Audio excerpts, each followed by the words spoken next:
जय हिंद दोस्तों। आज हम 6 दिसंबर 2024 विजन एस न्यूज को सिंप्लीफाई करेंगे। 5 दिसंबर को जो मैंने आपको क्वेश्चन दिए थे उसके हमारे प्रीलिम्स बेस का जो क्वेश्चन था उसका आंसर है बी, और जो मेंस बेस क्वेश्चन का आंसर है वो ये है। इसको हम जब बड़ी न्यूज खत्म हो जाएगी तब डिस्कस करेंगे, ठीक है। और ये आज के आपके क्वेश्चन रहेंगे। ये है प्रैक्टिस क्वेश्चन है और ये नीचे वाला है वो पीवाईक्यू है। चलिए शुरू करते हैं।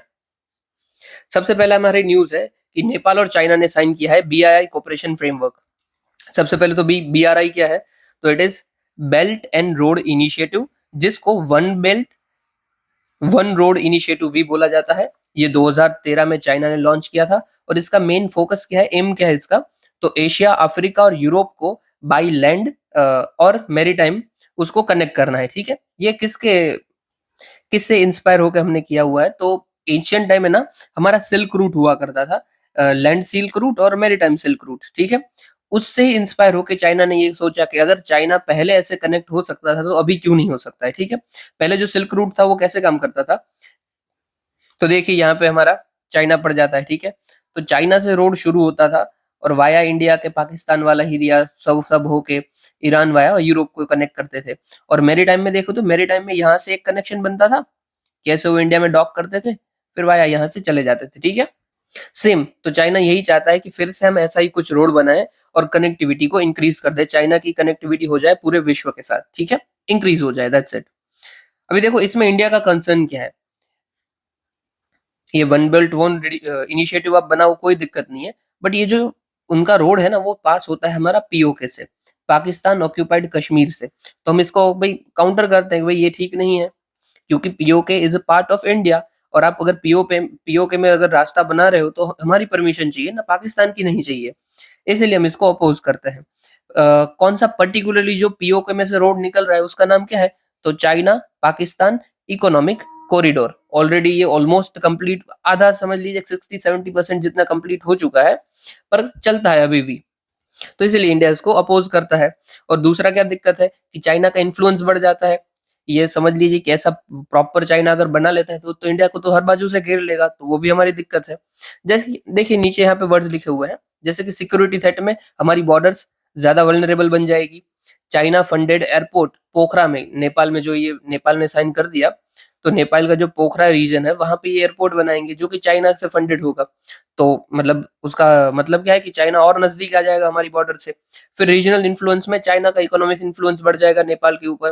और उनकी जो पॉलिसी है स्ट्रिंग ऑफ पर्ल्स में क्या है कि जो इंडिया इंडो पैसिफिक ओशन है हमारा, उधर हर जगह इंपॉर्टेंट जो लोकेशन है वहां पे चाइना अपना बेस बनाना चाहता है, ठीक है।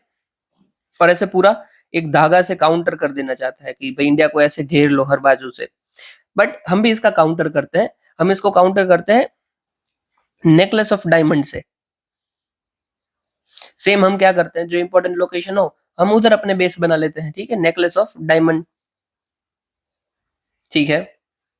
और वही इन्फ्लुएंस बढ़ जाएगा नेपाल के अंदर by using debt trap diplomacy, क्योंकि होगा क्या कि बहुत सारी उधर इंफ्रास्ट्रक्चर तो बना देंगे, पर जब नेपाल उसे चुका नहीं पाएगा, उसकी लोन्स चुका नहीं पाएगा, तो क्या करेंगे, भाई छोटा सा हिस्सा हमें दे दीजिए ना, कोई बात नहीं। ऐसा ही सेम हुआ कहाँ पे, श्रीलंका के अंदर, जब उन्होंने हम्बनतोता पोर्ट ले लिया। कि जब श्रीलंका उनकी लोन नहीं चुका पा रहा था तो उन्हें बोला कोई बात नहीं, कोई दिक्कत नहीं है, ये जो पोर्ट है ना वो हमें दे दीजिए 99 ईयर्स की लीज पे, हम इसको संभालेंगे, आपकी लोन को देखा जाएगा बाद में। तो वही ऐसे हो सकता है कि नेपाल के एरिया में भी वो घुस जाए, इंडिया के और करीब वो आ जाएंगे। ओके चलो। और एट लास्ट अदर्स में इंडिया का जो करंटली इंडिया नेपाल का लार्जेस्ट ट्रेड पार्टनर अभी के लिए इंडिया है। बट अगर चाइना के साथ उनका इन्फ्लुएंस बढ़ता ही जाता है, रिश्ता बढ़ता जाता है, तो पॉसिबली है कि हमारा जो ट्रेड चल रहा है वो भी कम हो जाएगा।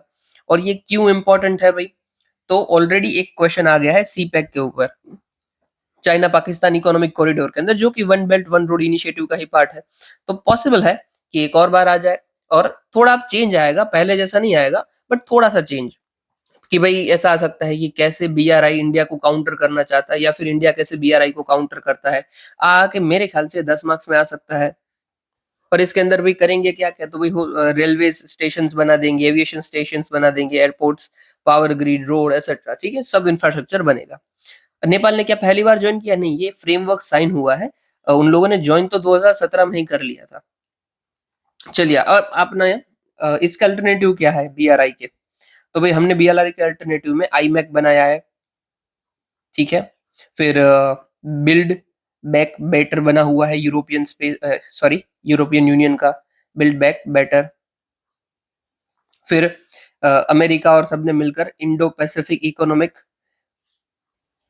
फ्रेमवर्क बनाया हुआ है, ठीक है। चलिए अभी आगे देखते हैं। यूजीसी ने ड्राफ्ट आया है, नई रेगुलेशन को ड्राफ्ट किया है। क्या ड्राफ्ट किया है? यूजीसी मतलब यूनिवर्सिटी ग्रांट कमीशन 1956 एक्ट के थ्रू बनी हुई बॉडी यूनिवर्सिटी ग्रांट्स कमीशन, ठीक है, नाम भी वही है उसका। इन शॉर्ट देखो, जो हम कॉलेजेस में पढ़े हैं ना, उसमें कुछ कुछ चेंजेस किए हैं। जैसे कि अगर कोई आपने ट्वेल्थ में कोई स्ट्रीम ली हुई थी, science arts commerce what ever में भी, अभी आपके पास फ्लेक्सिबिलिटी है कि जरूरी नहीं है कि आपने जो ट्वेल्थ में लिया था वही आपको पढ़ना पड़ेगा। आप फ्लेक्सिबल हो, आप चाहो तो दूसरी फील्ड में भी एडमिशन ले सकते हो, ठीक है। फिर एडमिशन क्या था, हमारे टाइम पे एक ही बार होता था, अभी एक साल में 2 बार एडमिशन हो पाएगा, बट सेमेस्टर वाइज होगा, ठीक है। फिर रिकॉग्निशन ऑफ प्रायर लर्निंग, कि अगर कोई बंदा चाहता है कि उसको जल्दी ही सीख लेना है कोई चीज है, तो वो भी पॉसिबल है, ठीक है। जैसे कि लर्निंग आउटसाइड फॉर्मल एजुकेशन, की बाहर से कुछ ट्रेनिंग ब्रेनिंग प्रोवाइड करो, कोई प्रोजेक्ट में उनका इंक्लूजन करो, कुछ भी हो सकता है। और फिर क्रेडिट स्ट्रक्चर में 50% जितना उनसे क्रेडिट मिल सकता है अगर वो कोई डिसिप्लिन से अर्न किया हुआ है तो, ठीक है। जैसे 50% जितना उसे मिलेगा जो भी उन्होंने स्ट्रीम ली होगी, डिसिप्लिन लिया होगा, और 50% जितना मिलेगा उन्होंने अगर कोई स्किल के कोर्सेस लिए हुए हैं तब मिलेगा आपको, ठीक है। चलिए अदर्स में वही 2 यूजी, देखो ये रूल्स क्या याद रखने के लिए जरूरी है? तो नहीं जरूरी है, ठीक है, इसलिए मैं थोड़ा थोड़ा ऐसे ही उड़ा उड़ा के बता रहा हूँ। वो जरूरी नहीं है याद रखना, क्योंकि आपको डायरेक्ट रूल्स नहीं पूछे जाएंगे, बट हाँ ऐसा पूछा जा सकता है कि जो यूजीसी ने नए रूल्स लाए हैं उसका इम्पैक्ट इंडिया के ऊपर क्या हो सकता है।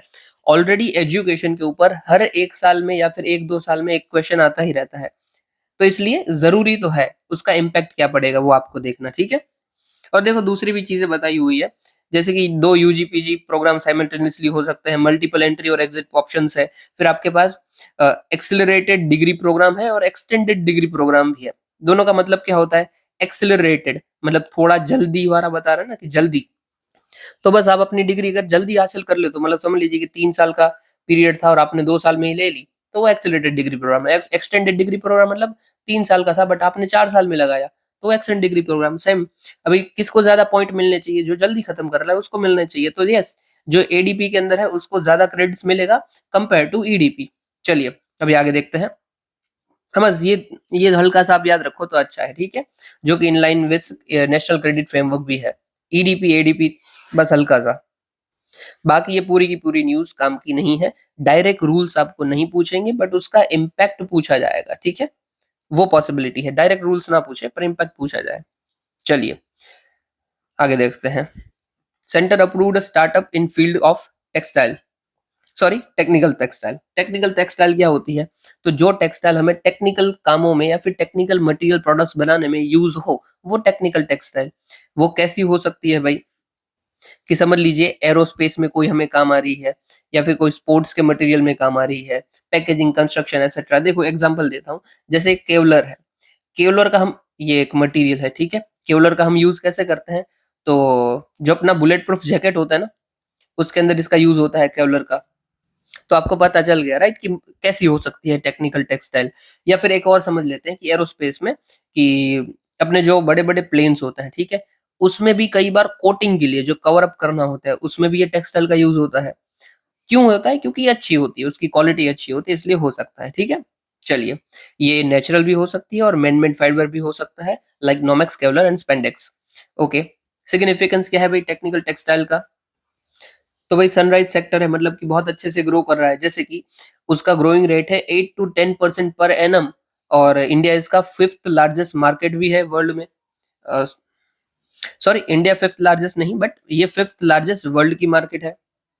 फिर इंडिया में देख ले तो ये 30% ऑफ इंडिया की टेक्सटाइल इधर से आती है अपैरल मार्केट में, और जो कि कंट्रीब्यूट करता है हमारे 0.7% ऑफ जीडीपी। फिर एक्सपोर्ट पोटेंशियल में देखे तो 28% जितनी इसने ग्रोथ रजिस्टर्ड की है कंपेयर टू 2021-2022। एग्रीकल्चर में देखे तो 2.2 से 5 टाइम्स तक लेकर ये प्रोडक्टिविटी इंक्रीज किया है। फिर वाटर का कंजप्शन रिड्यूस हुआ है 30 to 45% जितना, और फर्टिलाइजर का यूजेज भी कम हुआ है 20 to 30% जितना। क्यों हुआ है? क्योंकि इन सब सेक्टर्स में हम टेक्निकल टेक्सटाइल का यूज कर रहे हैं तो ये सब हमें फायदे मिले हैं, ठीक है। तो भी देखो आप इनडायरेक्टली भी कैसे यूज कर सकते हो कि एग्रीकल्चर के ऊपर अगर क्वेश्चन आता है तो आपको यूज करना है कि हाँ भाई, use of technical textile in agriculture will further reduce our water consumption and fertiliser usage, ठीक है। चलो अभी भाई न्यूज में क्यों था वो भी देख लेते हैं कि national technical textile mission empowered programme committee ने अप्रूव किया है 2 स्टार्टअप्स अंदर ग्रेट स्कीम, ठीक है। इसका मेन फोकस क्या रहेगा, दूसरा क्या किया है, तो ग्रांट किया है 6 एजुकेशन इंस्टीट्यूट्स को to introduce technical textile related courses under general guidance enabling academic institute and textile, मतलब कि ग्रेट, ठीक है। ये जो ऊपर प्रोग्राम की बात चल रही है ना वही है, ठीक है। चलो इन शॉर्ट स्टार्टअप आए हैं, वो भी कुछ काम का नहीं है, न्यूज काम की नहीं है हमारे। इनिशिएटिव क्या है, undertaken for technical textile great scheme, वो तो हमने देख लिया। इसमें क्या है, डेवलप करना है हमें टेक्नोलॉजीज को, प्रोडक्ट्स को, प्रोसेसेस को एसेट्रा, जो कि टेक्निकल इंडस्ट्री के अंदर हमें काम आ जाए। फिर फाइनेंशियल सपोर्ट प्रोवाइड करेंगे और एंटरप्रेन्योरशिप और स्टार्टअप्स को ये प्रमोट करेंगे, वही तो अभी किया है, वही न्यूज में है। और अदर इनिशिएटिव में हम देखें तो नेशनल टेक्निकल टेक्सटाइल मिशन है, फिर पीएम मित्रा स्कीम है, मित्रा मतलब mega integrated textile reason apparel park scheme, okay. Main हमें याद क्या रखना है कि टेक्निकल टेक्सटाइल क्या होता है, उसका मतलब और उसका सिग्निफिकेंस क्या है, ठीक है। और हाँ, हमेशा कोई भी हो स्कीम और इनिशिएटिव तो आपको मुंह जबानी होने ही चाहिए हर एक चीज के। तो इधर आप एक ये मित्र याद रखिए, पीएम मित्र, नेशनल टेक्निकल टेक्सटाइल मिशन और ग्रेड स्कीम, इतना काफी है, ठीक है। 3 ही दिए हैं बट इतना 3 भी काफी है, बाकी और भी बहुत सारे हैं। जैसे कि हम 8 पीएम मित्रा पार्क बनाने वाले हैं, फिर प्रायोरिटी सेक्टर नहीं, प्रोडक्शन लिंक इंसेंटिव स्कीम हमने दी हुई है, और शायद डिजाइन लिंक इंसेंटिव स्कीम भी है इसके साथ। चलिए कोई बात नहीं, आगे बढ़ते हैं, अभी इतना काफी है सिग्निफिकेंस, ओके। फिर भाई इसरो ने लॉन्च किया है PSLV C-59 रॉकेट का यूज करते हुए यूरोपियन स्पेस एजेंसी के सैटेलाइट को, ठीक है। पहले तो सैटेलाइट कौन सी है वो देख लेते हैं, तो प्रोबा 3 मिशन की सैटेलाइट है, ठीक है। इसका काम क्या रहेगा, तो सन की कोरोना को ऑब्जर्व करना, और उधर ये बहुत सारे मतलब बहुत सारे काम करेंगे। एक तो मेन सन की कोरोना को ऑब्जर्व करेंगे, फिर स्पेस में क्या चल रहा है ये वो सब देखेंगे, ठीक है, नॉर्मली जो सब सैटेलाइट करती है। और ये किसके अंदर है, तो an in orbit demonstration mission है, ओके। अभी जो हमने लॉन्च किया है उसका देख लेते हैं। देखो ये जरूरी है, क्यों जरूरी है, क्योंकि ऑलरेडी क्वेश्चन आ चुका है। जैसे 2023 का ये क्वेश्चन है, देख लीजिए कि भाई थर्ड मून मिशन के बारे में बात की गई थी। फिर बोला गया था कि भाई introduce at Vikram Sarabhai space centre from Harikota. देखो ये भी कहाँ पे हमने लॉन्च किया है, हरिकोटा से ही लॉन्च किया है, ठीक है। और ऑलरेडी ऐसा अगर क्वेश्चन पूछा गया, मतलब हल्का सा भी आपको कनेक्शन मिल रहा है कि हाँ भाई पीवाईक्यू में ये शब्द भी था और हल्का सा पूछा गया था, तो पॉसिबल है कि दूसरी बार पूछा जाए ना वो कुछ अलग पूछा जाएगा। और ऊपर से क्या है, एक प्रीलिम्स में भी क्वेश्चन आया था कि हम इधर से ही क्यों लॉन्च करते हैं, तो वो भी अगेन पीवाईक्यू से कनेक्शन बन जाता है, ओके। अभी देखते हैं जो PSLV C-59 है, तो ये हमारा व्हीकल है जो ये सैटेलाइट को लेके गया था। ये किसने बना है, मतलब ये किसके थ्रू हुआ है, तो NSIL के थ्रू हुआ है, न्यू स्पेस इंडिया लिमिटेड। और कहाँ से लॉन्च हुआ, तो सतीश धवन स्पेस सेंटर से लॉन्च हुआ है। ये ईसा का फर्स्ट लॉन्च है फ्रॉम इंडिया सिंस प्रोबा 1 2001। और polar satellite PSLV is a third generation launch vehicle है, it is a 4 stage vehicle. मतलब यहाँ पे PSLV की बात की गई है ना, तो जो PSLV है, रॉकेट क्या होता है वो देख लीजिए। कोई भी रॉकेट होता है, ठीक है, उसके अंदर मिशन होते हैं, मतलब सॉरी स्टेजेस होते हैं, ठीक है, स्टेजेस, मिशन नहीं। स्टेजेस मतलब कि आपने रॉकेट देखा होगा ना कि रॉकेट ऊपर जाता है फिर उसका एक हिस्सा धीरे धीरे निकलता जाता है, बस वही स्टेजेस है। तो ये PSLV है वो हमारा 4 स्टेज व्हीकल है। 4 स्टेज मतलब कि 4 हिस्सों में होता है, यहाँ से आग निकलती है, फिर एक ऊंचाई पर जाएगा तो ये हिस्सा निकल जाएगा, वैसे वैसे एक एक करके हिस्सा निकलता जाएगा, और जो ऊपर होगा वो एकदम हमारा होगा सैटेलाइट, ठीक है। अभी देखो जो जो स्टेजेस होते हैं ना उसमें लिक्विड भी अलग अलग होते हैं, जैसे कि ये अपना PSLV है, ठीक है, मैं कायदे को लाइन में ही बना देता हूँ कि ये है अपना PSLV। PSLV के अंदर क्या है, तो सबसे नीचे जो होगा उसके अंदर होगा सॉलिड, फिर आएगा लिक्विड, फिर अगेन सॉलिड, और फिर लिक्विड। तो सॉलिड लिक्विड, ठीक है। फिर आता है हमारा GSLV। GSLV GSLV जो है वो 3 स्टेज व्हीकल है, मतलब कि 3 स्टेज में रॉकेट है वो। उसमें क्या होगा, सबसे नीचे क्या आएगा, तो सॉलिड आएगा, फिर कौन सा आएगा, तो लिक्विड आएगा, और फिर सबसे ऊपर आएगा गैसियस या फिर क्रायोजेनिक। ठीक है, क्रायोजेनिक, वो गैसियस के जैसा ही होता है, ठीक है। तो सॉलिड, लिक्विड, क्रायोजेनिक। फिर आता है हमारा एसएसएलवी। जीएसएलवी मतलब जियो सिंक्रोनस लॉन्च व्हीकल, फिर एसएसएलवी मतलब स्मॉल सैटेलाइट लॉन्च व्हीकल। अब ये भी 3 स्टेज व्हीकल होता है एसएसएलवी। देखो वैसे पहले 3 समझ लीजिए, 3 होता है, तीनों में सॉलिड होता है, ठीक है। और ऊपर ना एक छोटा-सा स्टेज भी होता है जो कि लिक्विड प्रोपेलेंट होता है, ठीक है, जो कि लास्ट में आपको अगर मैन्यूवर करना है तो उधर आपको काम आएगा, ठीक है। बाकी सॉलिड, सॉलिड, सॉलिड। उधर पूछा जाता है कि 3 स्टेज व्हीकल है तो हाँ ही बोल देना, ठीक है, कि यस होता है। तो डन है, हमने जीएसएलवी, पीएसएलवी और एसएसएलवी दोनों को देख लिया, सॉरी एसएसएलवी। और ये याद रखना है, ये कभी भी पूछा जा सकता है, ठीक है।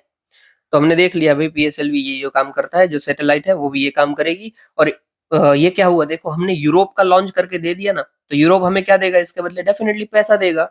तो वही देख लेते हैं, ये जितना भी बिजनेस का काम होता है ना इंडिया में स्पेस के बारे में, वो कौन संभालता है, तो न्यू स्पेस इंडिया लिमिटेड संभालता है। 2019 में हमने बनाया था और ये इसरो के अंदर ही काम करता है, डिपार्टमेंट ऑफ साइंस है, साइंस के अंदर। इनिशिएटिव क्या क्या इसने लिए हुए हैं कि कमर्शियल हमारी इंडस्ट्री है वो ग्रो करे स्पेस की। तो भाई इन स्पेस हमने लिया हुआ है Indian national space promotion and authorisation centre. फिर इंडियन स्पेस पॉलिसी 2023 वही बात करती है कि भी प्राइवेट सेक्टर को इंक्लूड करो। फिर ऑलरेडी हमने स्टार्टअप्स जो है उसको भी प्रमोट किया है, जैसे कि अग्निकुल और स्काई रूट।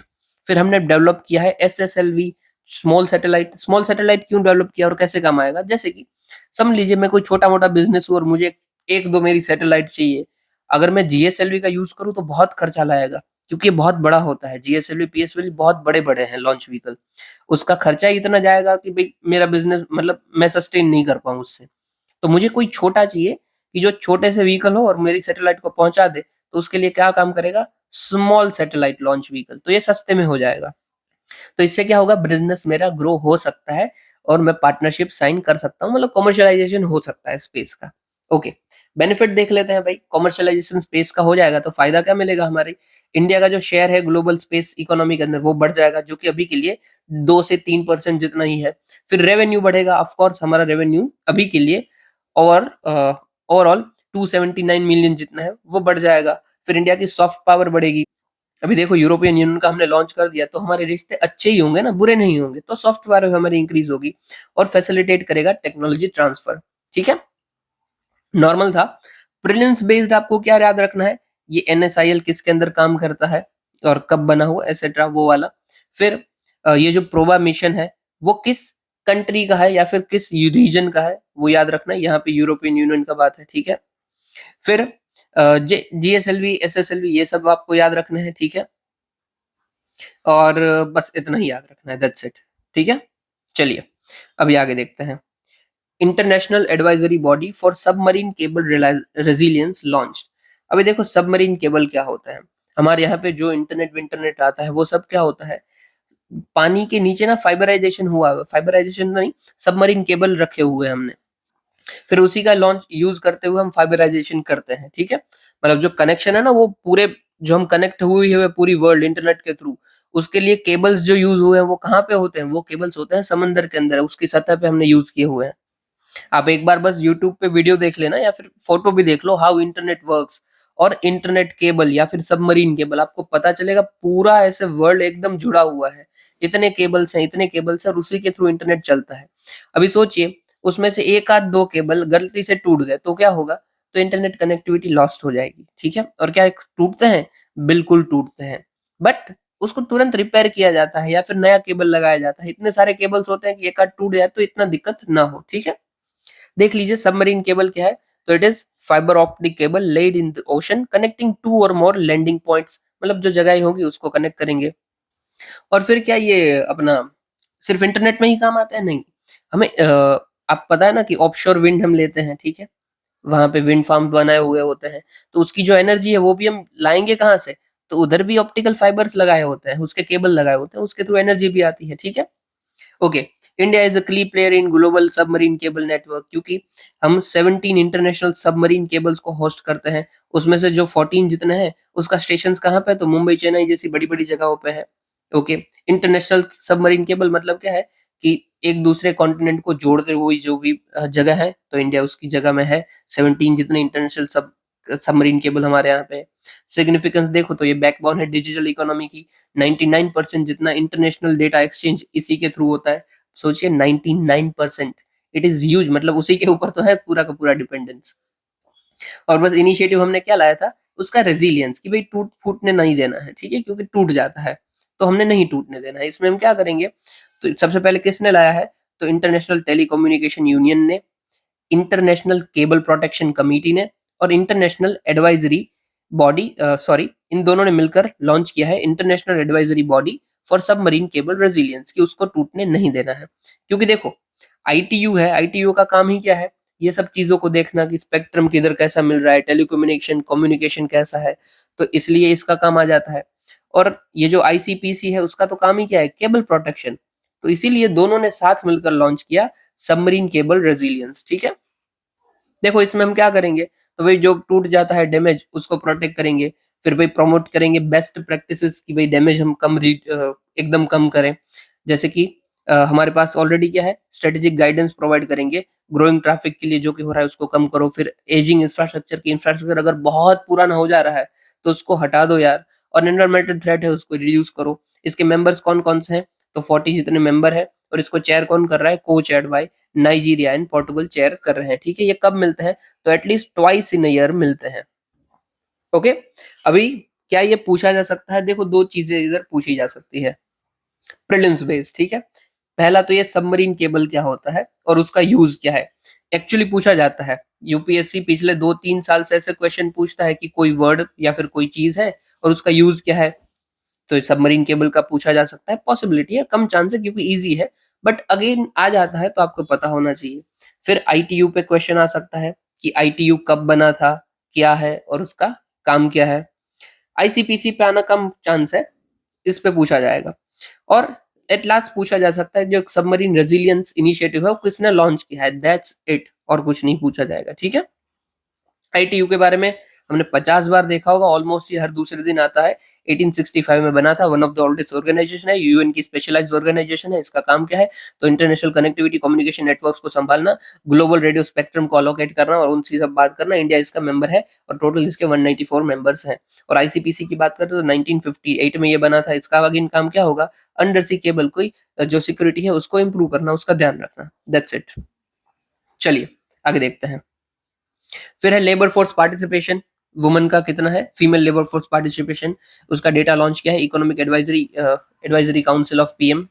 ओके, ऑलरेडी हमने देखा हुआ है बट फिर भी दूसरी बार देख लेते हैं कि सबसे पहले तो ये लेबर फोर्स पार्टिसिपेशन है क्या, कि percentage of employed as well as unemployed individual जो कि काम के लिए रेडी है, मतलब जिनको काम करना है, और जो अनएम्प्लॉयड है या फिर एम्प्लॉयड है, उनको हम बोलते हैं कि ये लेबर फोर्स का पार्ट है, ठीक है। इसमें हम किसको काउंट करते हैं, तो 15 और उसके अबाव के जो भी है उनको काउंट करेंगे। ओके, स्टेटस क्या निकला है भाई, तो इंक्रीज हुआ है ओवरऑल फीमेल का पार्टिसिपेशन ऑलमोस्ट हर जगह, हर एक स्टेट से। रूरल एरिया में भी इंक्रीज है और अर्बन एरिया में भी इंक्रीज है। कितना इंक्रीज है, देखो याद रह जाता है तो बहुत अच्छा है, नहीं रहता है तो कोई बात नहीं। रूरल एरियाज में हम देखें तो ऑलमोस्ट 25% से हम 41% जितना पहुंच गए, और अर्बन एरिया में देखें तो 20% से 25% जितना पहुंच गए, ठीक है। अभी देखो, आपको अगर पुराना डेटा याद नहीं रहता है ना तो नया रख लीजिए कि भाई रूरल एरिया में ये ऑलमोस्ट 41% है और अर्बन एरिया में ये ऑलमोस्ट 25% है।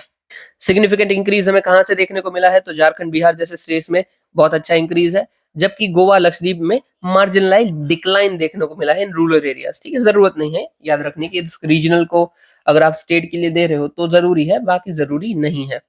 बट हाँ ये है कि आप ये वर्ड याद रख लीजिए कि भाई वेरिएशन तो है स्टेट्स में, ठीक है। कोई जगह पे अच्छा है, कोई जगह पे बुरा है। फैक्टर्स क्या क्या इन्फ्लुएंस करते हैं फीमेल लेबर फोर्स पार्टिसिपेशन का, सबसे पहले तो भाई एज है, कि इसका ना बेल शेप्ड कर्व रहता है। बेल शेप्ड कर्व मतलब ऐसा कर्व रहता है कि एक टाइम पे तो बढ़ता है और फिर एकदम ही कम हो जाता है। एग्जाम्पल कि देखो जो भी वुमन होती है वो अपनी पढ़ाई कब खत्म करेगी, तो 24-25 में वो अपना 21-22 में ग्रेजुएशन खत्म है, 24-25 में डबल ग्रेजुएशन खत्म है, मतलब पोस्ट ग्रेजुएशन हो जाएगा, और बाद में वो जॉब ढूंढेंगे और काम करेंगे। तो मतलब पीक कहाँ पे होती है कि हर कोई वुमन है वो एम्प्लॉयमेंट के अंदर है, तो 30-40 साल की जो एज होती है ना उसमें वो पीक में होती है, ये पीक है। और उसके बाद क्या होता है, अचानक से डिक्लाइन हो जाता है। क्यों डिक्लाइन होगा, क्योंकि एक तो एज हो जाएगी, ऊपर से उनकी फैमिली रिस्पॉन्सिबिलिटी है वो भी बढ़ जाएगी। इसलिए बेल शेप का होता है कि पढ़ाई-लिखाई करके वो थोड़े टाइम तो बहुत अच्छी जॉब करते हैं, बट बाद में छोड़ देते हैं कि भई अभी तो बेटे बड़े हो गए हैं, बेटी बड़ी हो गई है, अब हम काम नहीं करेंगे। तो ऐसा हमें शार्प डिक्लाइन देखने को मिलता है उसके बाद। तो इसलिए हमारा जो कर्व है वो बेल शेप कर्व है। फिर भी मैरिज कि कई बार ऐसा होता है कि वुमन की मैरिज के अंदर इंक्लूड हो जाए तो बाद में शादी की वजह से छोड़ देती है जॉब। और ये स्पेशली हमें कहाँ पे देखने को मिलता है? अर्बन एरियाज़ में देखने को मिलता है ज़्यादा, ना कि रूरल एरियाज़ में। ऐसा क्यों है? क्योंकि रूरल एरियाज़ में ज़्यादातर वो एम्प्लॉयमेंट में होते हैं, स्पेशली इन एग्रीकल्चर। जबकि अर्बन एरिया में क्या है, हर जगह जॉब मिलती नहीं है और कई जगह फैमिली अलाउ भी नहीं करती है, तो नहीं मिलती है। फिर पैरेंटलहुड, अभी देखो हमें देखा भी गया है कि 14 साल से कम अगर आपके बेटे या बेटी की उम्र है, तो वो खुद जॉब छोड़ देगी, क्योंकि उन्हें उनको सँभालना होता है। तो ये भी अफ़ेक्ट करता है उनके पार्टिसिपेशन को। और ये किनको इफ़ेक्ट करता है? तो स्पेशली 20 टू 35 इयर्स की जिसकी एज है उनको करेगा। क्यों? क्योंकि तभी वो ज़्यादातर मदर बनती हैं। इनिशिएटिव क्या-क्या है हमारे लेबर फोर्स पार्टिसिपेशन को इंक्रीज़ करने के लिए? तो प्रधानमंत्री मुद्रा योजना है, फिर स्टार्टअप इंडिया स्कीम है, फिर वाइज़ किरण हमने स्टेम के अंदर प्रमोट करने के लिए बनाया हुआ है। स्टेम मतलब science and technology, engineering and mathematics, कि इसके अंदर अगर वुमन ज़्यादा है, इसलिए हमने वाइज़ किरण इनिशिएटिव लाया है। फिर सर्व पावर लाया है। ये याद नहीं रहे तो चलेगा, ठीक है? सिर्फ इतना रख लीजिए कि भाई policy for inclusion of women in stem. फिर हम नमो दीदी प्रोग्राम बनाए हैं और वुमेन का इंडस्ट्रियल ट्रेनिंग इंस्टीट्यूट्स भी बनाए हैं। और अब मुद्रा योजना के हम आए तो ये मुद्रा योजना में कौन कौन से स्लैब होते हैं? तो भाई छोटे से करके बड़े तक, शिशु, ठीक है, शिशु, तरुण, किशोर, और एक है हमारा तरुण प्लस भी है, कि अगर एक बार आपने पैसे चुका दिए हैं तो आप दूसरी बार ले सकते हो, ठीक है। मतलब इसमें स्लैब क्या होते हैं कि भाई एक बार आपने समझ लीजिए 10 लाख लिए थे और वो चुका दिए, तो अभी आप 20 लाख भी ले सकते हो। चलिए, अभी हम अपना आंसर डिस्कस कर लेते हैं। बड़ी न्यूज़ तो सारी हो गई है। देखिए, सबसे पहले तो बी तो प्रिलिम्स बेस तो पता ही है, इसको देख लीजिए। ये हमारा क्वेश्चन था क्या? How many mountain ecosystem sorry how can the mountain ecosystem be restored? अभी देखो पहले इधर ही रिस्टोर्ड लिखा है, उसका मतलब क्या है कि खराब तो है। ये तो एक्सेप्ट कर लिया है, ठीक है? तो हमें बताना भी पड़ेगा ना कि कैसे खराब है और क्या खराब है। तो ये पहला स्टेटमेंट हो गया हमारी, मतलब पहली डिमांड, कि क्या खराब है वो हमें बताना है। क्योंकि बोला है कि हाउ रिस्टोर्ड, ये कैसे होगा? तो पहले खराब है उसको बता दीजिए। बताइए अभी किससे खराब था? तो negative impact of development and tourism initiative. तो हमें लिखना क्या है कि डेवलपमेंट की वजह से और टूरिज्म की वजह से, उसके जो हम इनिशिएटिव पर्टिकुलर लेके आए हैं, उससे कैसे खराब हुआ है। तो अभी देखो बहुत सारे इंस्टीट्यूट भी ऐसे ही आंसर लिखे हैं कि सिर्फ डेवलपमेंट से और टूरिज्म से कैसे खराब होता है। बट हमें ध्यान क्या देना है कि यहाँ पे इनिशिएटिव पूछे गए हैं। तो हमारे आंसर में इनिशिएटिव कोट होने चाहिए कि ये इनिशिएटिव लाए थे और उसका ये नेगेटिव इम्पैक्ट पड़ा माउंटेन इकोसिस्टम के अंदर। ओके, तो ये दूसरा फैसेट हो जाएगा, मतलब पहला ही फैसेट है कि कैसे खराब हुआ, इन वजह से खराब हुआ, ठीक है। अभी दूसरा फैसेट क्या है कि हाउ कैन, कि अच्छा करेंगे कैसे, तो ये दूसरा है। ओके, तो दो ही चीजें हमें लिखनी है मेनली। ध्यान क्या रखना है, अगर इनिशिएटिव यूपीएससी ने पूछा है कि इनिशिएटिव की वजह से कैसे खराब हुआ, तो हमें वो कोट करना पड़ेगा। चलिए, अभी देखो माउंटेन इकोसिस्टम के ऊपर क्वेश्चन था, तो इंट्रोडक्शन में आपका क्या होना चाहिए? माउंटेन इकोसिस्टम के बारे में होना चाहिए कि भाई जैसे देखो मैंने लिखा है, India is a home of one of the world's oldest and the highest mountain ecosystem, जैसे कि अरावली और हिमालयाज, और but thriving to sustain tourism and development activities. यानी कि होलिस्टिक हो गया कि हाँ भाई ये है, उसकी इंपॉर्टेंस मैंने बता दी ये 2 लाइन से कि ये क्यों इंपॉर्टेंट है, और फिर नीचे बता दिया कि क्या दिक्कत आ रही है। दूसरा क्या इंट्रोडक्शन हो सकता है, अगर आपको कोई डेटा पता है वो लिख लीजिए, कोई करंट का चीज पता है वो लिख लीजिए, या फिर कुछ भी नहीं पता है तो डायरेक्ट आंसर लिखिए कि भाई माउंटेन इकोसिस्टम ऐसे वल्नरेबल हैं और हम उसको जो डिस्कस किया है वो मैंने नीचे किया है as below. That's it.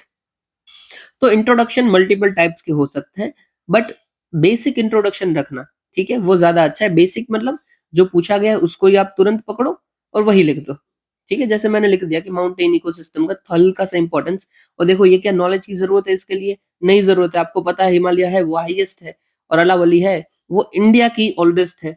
World की ओल्डेस्ट बने ना, ऊपर इंडिया की तो है ना, तो उसका कहना है मतलब है वन ऑफ द ओल्डेस्ट।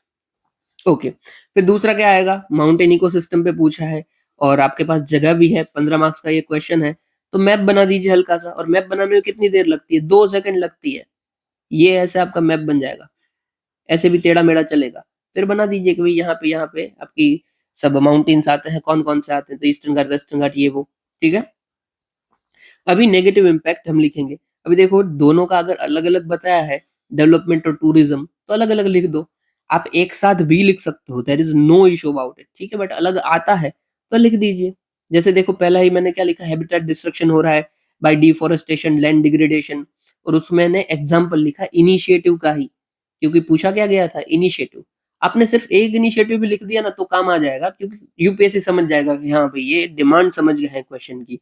जैसे ये मैंने लिखा और इसमें लिख दिया कि चार धाम यात्रा, क्यों? क्योंकि चार धाम यात्रा प्रोजेक्ट की वजह से हम उधर का जो जंगल है ऑलरेडी उसको काटते जा रहे हैं, ठीक है, तो इसलिए यूज हो जाएगा। इसके रिलेटेड केस भी चला था सुप्रीम कोर्ट में, बट सुप्रीम कोर्ट ने बोला इट इज फाइन यार, उसको करने दो, ठीक है, चार धाम यात्रा बना रहे तो बनाने दो, कोई बात नहीं, थोड़ा बहुत जरूरी भी है।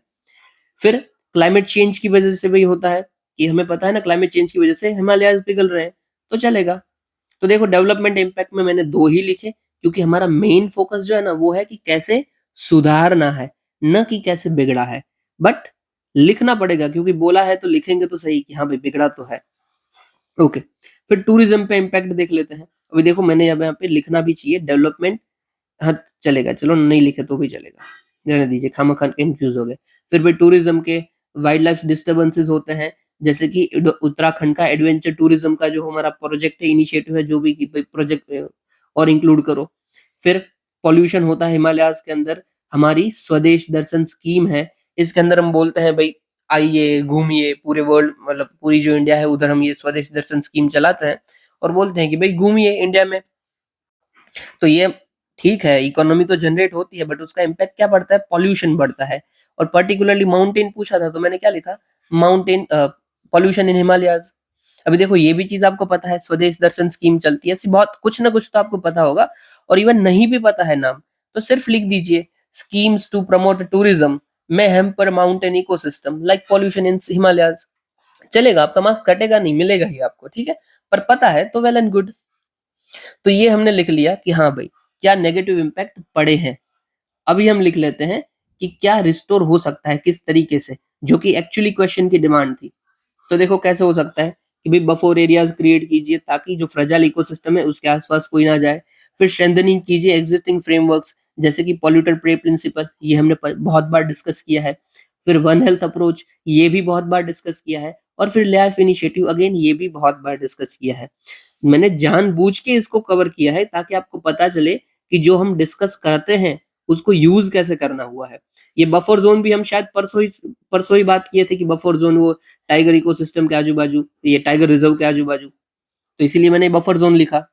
जो मैंने पॉइंट यूज किए ना वो सारे के सारे ऐसे पॉइंट है जो आपको पता है। ओके, ये अभी याद हो तो बता दीजिएगा मुझे, जो पॉल्यूटर पे प्रिंसिपल है ये कौन से जजमेंट के अंदर आया है, सुप्रीम कोर्ट ने बताया हुआ है, हमने बहुत बार बात की हुई है, ठीक है। चलिए अभी आगे देखते हैं। फिर क्या कर सकते हैं, पॉलिसी एंड गवर्नेंस कर सकते हैं अच्छी, जैसे कि स्ट्रेंथन करना इन्वायरमेंटल क्लियरेंसेस को, फिर पब्लिक अवेयरनेस कैंपेन चलाना और कैपेसिटी बिल्डिंग करना सिविल सर्वेंट्स की, और फिर mitigation measures like afforestation, cleanliness drive, reduce emission and conservation. अभी देखो ये मैंने हल्की सी गलती है, मैंने लिखा रिड्यूस इमिशन एंड कंजर्वेशन, यहाँ पे मुझे एक कोई वर्ड डालना चाहिए, reduce emission and promote conservation, वरना ये ऐसा हो जाएगा कि कंजर्वेशन भी रिड्यूस करो, ठीक है। और फिर एट लास्ट एकदम इजी कंक्लूजन कि डेवलपमेंट और टूरिज्म इनिशिएटिव बुरे नहीं है, नॉट बैड, बट हमें जरूरत है मेंटेन करना बैलेंस विथ नेचर, ओके, ताकि हम अचीव कर पाए बेस्ट पॉसिबल वर्ल्ड। अभी देखो हम सिर्फ ऐसा लिखते हैं ना कि maintaining balance is very important, is की, तो चलता है, मतलब चलता, बट इतना अच्छा नहीं लगता बोलने में। बट आप आखिर में ऐड कर दीजिए to have best possible word, तो आपका आंसर में मतलब वो आएगी, ब्रेविटी आ जाएगी, मतलब हाँ भाई अच्छा लिखा है। अभी मैं इधर ही इंक्लूड कर दूं तो क्या थोड़ा सा वो अधूरा सा लगता है, और यहाँ पे मैं सिर्फ वर्ल्ड इंक्लूड कर दिया हूँ तो अच्छा लगता है बोलने के, हाँ भाई अगर पूरा अच्छा वर्ल्ड चाहिए तो ये बहुत जरूरी है। ओके, समझ रहे हैं, उम्मीद करता हूँ कि आप समझ रहे हैं। चलिए तो यही है। अगर मेन तो क्या है पता है कि आप मेरे आंसर देखिए, ठीक है, ओके, बट उससे अच्छा है आप खुद लिखिए। आप खुद लिखोगे ना खुद इम्प्रूव होगे, देख देख के आप इंप्रूव हो नहीं पाओगे, it is not at all possible. बुरा लिखो बट लिखो, bad answer is better than no answer. और मैं लिख के क्यों बताता हूँ आपको पता है, क्योंकि कोई भी इंस्टीट्यूट या फिर जो भी हो, वो आपको इतना बड़ा बड़ा आंसर देते हैं ना कि आप उसको एक्चुअली अपनी बुक में लिखने जाओ तो आपके 25 पेज भर जाए, वो एक्चुअली फीजिबल है नहीं। इसलिए मैं बताता हूँ कि हाँ भाई ऐसा आपको एक्चुअली में एग्जाम में लिखना है, इस तरीके से आप पॉइंट्स बना सकते हो, इस तरीके से लिख सकते हो, ठीक है। चलिए अभी आगे बढ़ते हैं, कहाँ पे मैप यूज करना है एक्सेट्रा। अभी शॉर्ट न्यूज देख लेते हैं कि हॉर्नबिल फेस्टिवल, हॉर्नबिल फेस्टिवल 25 साल से सेलिब्रेट हो रहा है, ठीक है। उसको 25 साल हो गए, 2000 से शुरू हुआ था हमारा। हॉर्नबिल फेस्टिवल कहाँ पे सेलिब्रेट होता है? नागालैंड में सेलिब्रेट होता है। ये हॉर्नबिल जो होती है बर्ड, उसको एडमायर करते हैं। हॉर्नबिल बर्ड को आपने नहीं देखा है तो भाई गूगल कीजिएगा, देखिएगा जरूर। और उसकी अलर्टनेस और ग्रैंड्यूर को ये अडॉप्ट करते हैं, उसकी क्वालिटीज को मानते हैं कि भाई बहुत अच्छा है। इसको फेस्टिवल ऑफ फेस्टिवल्स भी बोला जाता है। नागा ट्राइब्स को सेलिब्रेट करती है। और ये कहाँ पे सेलिब्रेट होता है? तो किशामा विलेज के अंदर सेलिब्रेट होता है, ठीक है। किशामा विलेज है वो एक हेरिटेज विलेज है। हेरिटेज विलेज मतलब क्या? तो उधर कोई ethical sorry ethnic cultural heritage होता है जो कि अभी भी चल रहा है, ठीक है। तो ये हेरिटेज विलेज है। चलिए अभी आगे देखते हैं। भारतीय वायुयान विधेयक, वायुयान, वायु मतलब एयर, यान मतलब स्पेस क्राफ्ट, सॉरी एयरक्राफ्ट। तो भाई ये किसको रिप्लेस किया?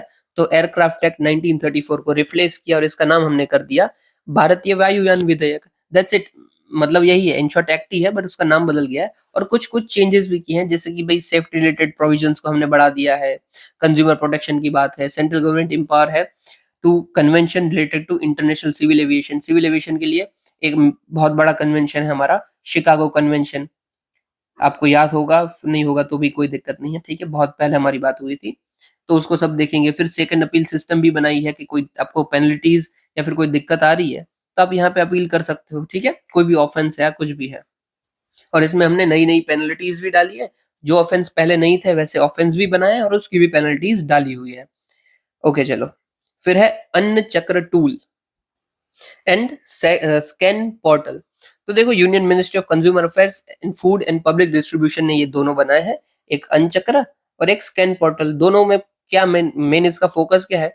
तो पीडीएस सिस्टम जो हमारी है उसको अच्छा करना, ठीक है। जो अन्न चक्र है वो उसके एल्गोरिदम्स को, उसके जो मूवमेंट्स है उसको और अच्छा बनाएगा। और जो स्कैन है हमारा वो एक सिंगल विंडो सबमिशन है, जहाँ पे जो भी सब्सिडी आ रही है वो डायरेक्टली उनको मिल जाए, उसको हम फैसिलिटेट करेंगे, ठीक है। ये किनका इनिशिएटिव है? तो department of food and public distribution का इनिशिएटिव है with collaboration of IIT Delhi and world food programme. Okay चलो, मेनली अन्न चक्र किसके साथ कनेक्टेड है और स्कैन पोर्टल किसके साथ कनेक्टेड है, वही काम का है। और आप इसको यूज कर सकते हो अगर कोई पीडीएस के रिलेटेड कोई क्वेश्चन आता है तो यूज कीजिए कि भाई हमने अन्न चक्र और स्कैन पोर्टल बनाए हुए हैं। फिर है chief commissioner for person with disabilities. हमने थोड़े दिनों पहले ही बात की थी 24-25 नवंबर के वीडियो में, अगर आपने नहीं देखा है तो देख लेना, ठीक है। हमने पूरा पूरा पर्सन विद डिसेबिलिटी के बारे में बात की हुई है।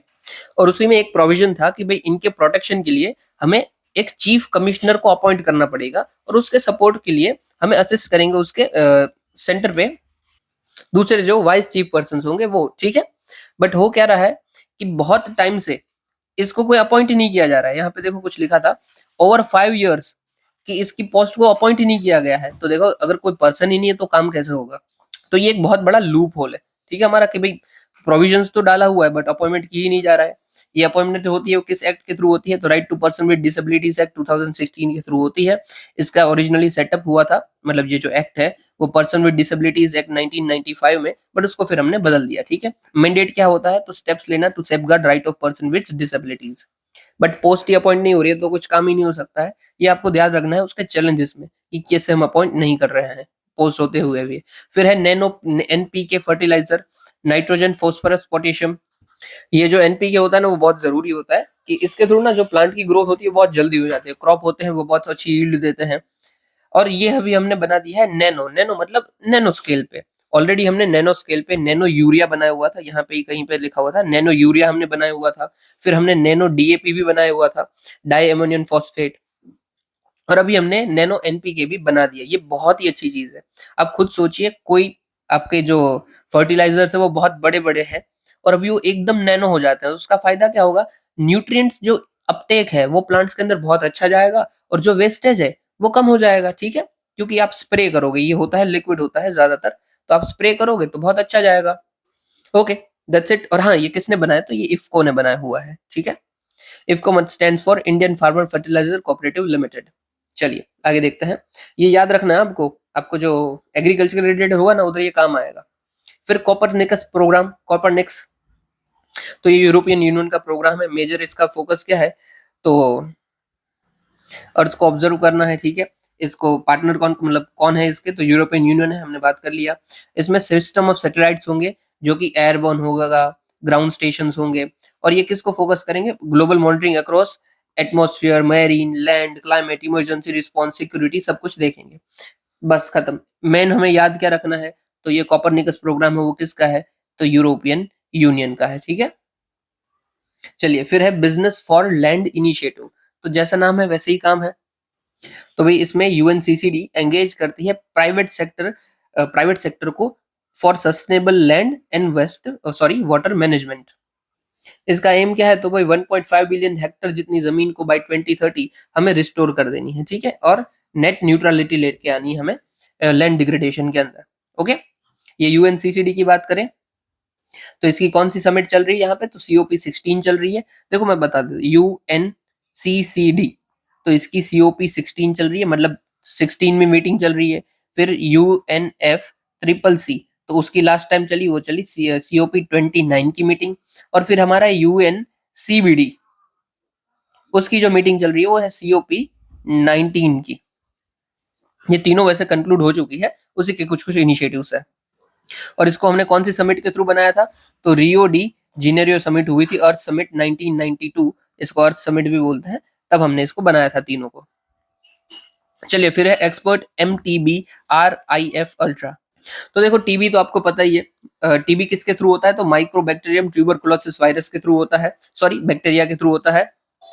तो ये बस क्या करता है, ये जो हमारा सिस्टम है एक्सपर्ट अल्ट्रा, ये क्या करता है, उसको डिटेक्ट कर लेता है कि आपकी बॉडी के अंदर कुछ ऐसा कुछ होगा, उसके जेनेटिक मटेरियल अगर माइकोबैक्टीरियम ट्यूबरकुलोसिस के, तो उसको डिटेक्ट कर लेगा, दैट्स इट। और साथ ही साथ आप टीबी होता है ना कि टीबी अलग अलग टाइप के होते हैं, कि एक भाई है मल्टी ड्रग टीबी, फिर एक है भाई डबल ड्रग टीबी, कि भाई दो दवाइयां आपको काम नहीं कर रहे हो, कि क्या होता है ड्रग रेजिस्टेंस टीबी है। फिर है मल्टी ड्रग रेजिस्टेंट टीबी। फिर है एक्सट्रीम ड्रग रेजिस्टेंस टीबी, या ऐसा कुछ है कि भाई आपको एक भी दवाई काम नहीं करती है। तो बस वो क्या होता है कि भाई अगर किसी को मल्टी ड्रग रेजिस्टेंस टीबी है, उसमें क्या होता है कि रिफेम्सिन दवाई दी जाती है, और रिफेम्सिन दवाई का कोई म्यूटेशन हो गया है कि वो दवाई आपके अंदर बॉडी के अंदर काम नहीं कर रही है, तो ये उसको भी आइडेंटिफाई कर लेंगे, ठीक है। तो इन शॉर्ट इसका काम क्या है, तो टीबी की जो बीमारियां हो रही है उसमें म्यूटेशन हो या फिर बैक्टीरिया हो, उसको आइडेंटिफाई करना, ठीक है। ये किसने भाई इसका प्री क्वालिफिकेशन ग्रांट दिया है, मतलब किसने शुरू किया है, तो WHO ने शुरू किया है कि हाँ भाई इसको आप थोड़ा सा टेस्ट बेस करो और फिर देखते हैं कि कैसा काम करता है। और फिर लास्ट हमारी न्यूज है स्लोवेनिया।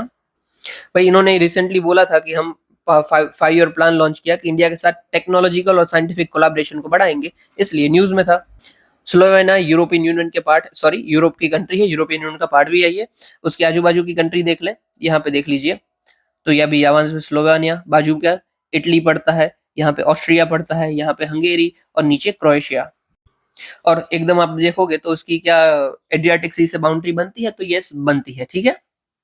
अभी ना आपका क्वेश्चन क्या है, यहाँ पे तो एड्रियाटिक सी है, यहाँ पे जो ये वाला पोर्शन है ये कौन सा सी है, ठीक है, कौन सा है, हमने बहुत ही डिस्कस कर लिखा है, ठीक है। पूरा का पूरा मेडिटेरियन का मैंने आपको कोड वोड टेक्निक सब सिखा दिया है, तो उम्मीद करता हूँ आपको आएगा, ठीक है। चलिए फिर भाई यहाँ से टेरेन जो इसका है कार्स्टिक प्लेट्यू और रिजेस का ये पार्ट है। फिर यहाँ पे अल्पाइन पीक्स भी आते हैं, यहाँ पे रिवर भी है, सवा रिवर, फिर ड्रावा और मूरा। देखो सवा में ना दिक्कत मत करना, एक है लेक सवा, लेक सवा, वो कहाँ पे पड़ती है, तो वो पड़ती है आपकी इराक के अंदर, और ये रिवर है, तो दोनों में कंफ्यूज नहीं करना है, ठीक है। और फिर हाईएस्ट पॉइंट जरूरत नहीं है, हटाइए। चलिए तो that's it for this video. Answer जरूर अटेम्प्ट करने की कोशिश कीजिएगा, और आपको इसकी PDF टेलीग्राम से मिल जाएगी, जिसकी लिंक डिस्क्रिप्शन में है, ठीक है। इतना सुनने के लिए आपका शुक्रिया। जय हिंद।